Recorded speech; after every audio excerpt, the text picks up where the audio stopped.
All right, well, let's get the latest on this particular story. We're live to Lindokuhle Xulu. He's tracking it for us. He is at the school for us this morning. Lindo, a very good morning to you. And I suppose, yes, we are still waiting for pupils to trickle in this morning. Do we have any idea how the school plans to deal with this, or what it plans to say about this morning, especially after the latest two arrests this morning? Well, Yuveka, certainly not a good mood yesterday at the school when we were here. The MEC just addressed the pupil yesterday, and you saw after they had, they were told to just go home. You saw a lot of them in groupings, just, seemingly pained by this situation that has occurred here. But of course, those are, a positive news coming from the fact that police have been able to apprehend, 3 suspects in this case within 24 hours. But one more thing that's much concerning is, of course, the age of the suspects in this particular case, the 13-year-old and 2 15-year-old boys, we understand. But of course, this puts back the question of safety to the spotlight, the school safety. And I am actually joined by Steve Mabona, the spokesperson for the Gauteng Department of Education. And I mean, Steve, quite a sad day, quite a sad situation we are faced with, as a Department of Education in general. But what exactly does this say to the department? Because we've been seeing a lot of these, and now we have a fatality involving children. But what does it say to the department in terms of moving forward in a way in which we safeguard the children in schools? Look, as the department, we are quite concerned. I mean, to echo MEC's sentiments, that we've been saying the police, they've assured us that they're going to be working very closely with us. But like as he said, we really need to come closer to that, make sure that the commitment is realized, in a sense that when we work together, probably we will then fight, this, trouble, or challenge that we have. It's quite a challenge, and we really need to make sure that we nab it. Because when you look at the incidences that are happening around our schools, including violence, it's quite concerning.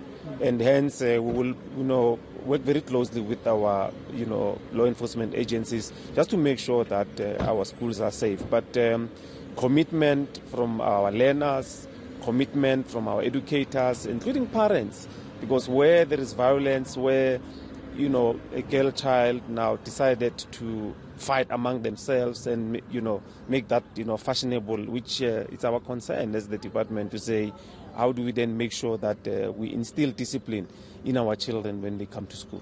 Steve, there are recurring messages every time we talk about incidents like this happening in schools, and that is the fact that the department and education in its whole is working with the police. This is happening. We are shocked by this, but surely there needs to be something that happens here, because despite the relationship you have, despite the contingency plans you have, these things are keep on happening. Surely there needs to be some sort of upscaling of the measures that are put in place. Definitely. I mean, we'll have to go back into the drawing board, really, and have to say, when we're talking about support, what is it that we are talking about? And it should be clear that these are the plans, this is how we're going to be moving. Because, anyway, there is a commitment from the police, honestly, we need to say. I mean, look at the commitment now with this case. Within 24 hours, all the suspects are behind bars or they've been arrested. They are minors, they must be handed back to their parents' custody. But there's some action that has happened there. So it gives you an indication that the commitment is there. But then how do we make sure that these things do not happen before we go and chase for, the suspects that will be involved in this? So as far as the partnership, we really need to make sure that whatever we announce, to say this is how we're going to be working and this is our plans. But you can't, remember, you can't detail a security plan.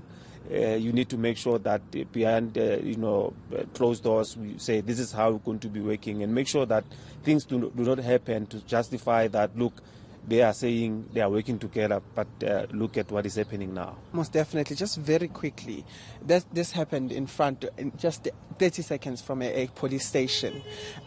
And you'd remember Edenvale also, just in the same vicinity as the police station. You see the audaciousness of, these criminals. But is it time to see police visibility in schools? is it time to upscale the measures now in that regard? Definitely, we need to see it. We need to see it happening because the commitment is there from the generals, including the Commissioner of Police in Gauteng. We do have that commitment, but then we need to see it in practical, sense to say there is some sense of visibility in our schools because there is an acknowledgement, there is a commitment. Let's see it happening practical. All right, that is Steve Mabona, the spokesperson for Gauteng Department of Education, speaking to the fact that indeed I think it's time to upscale these measures to safeguard the pupils. But of course, it's been reactionary. There have been arrests, there have been all of that. But in terms of proactivity, we haven't seen quite a lot of that. And Steve Mabona just speaking on that, saying maybe it is time to see police vans in a particular school because criminals have shown how audacious they are. It's also difficult when it happens outside of the school premises, but of course I suppose they'll have to figure out how we navigate that. Thank you very much, Lindokuhle Xulu. He's at Mondeor High School. He'll bring us more updates in the aftermath of this very traumatic event, this tragedy that happened outside the school, well, not far from the school yesterday morning. Well, stabbings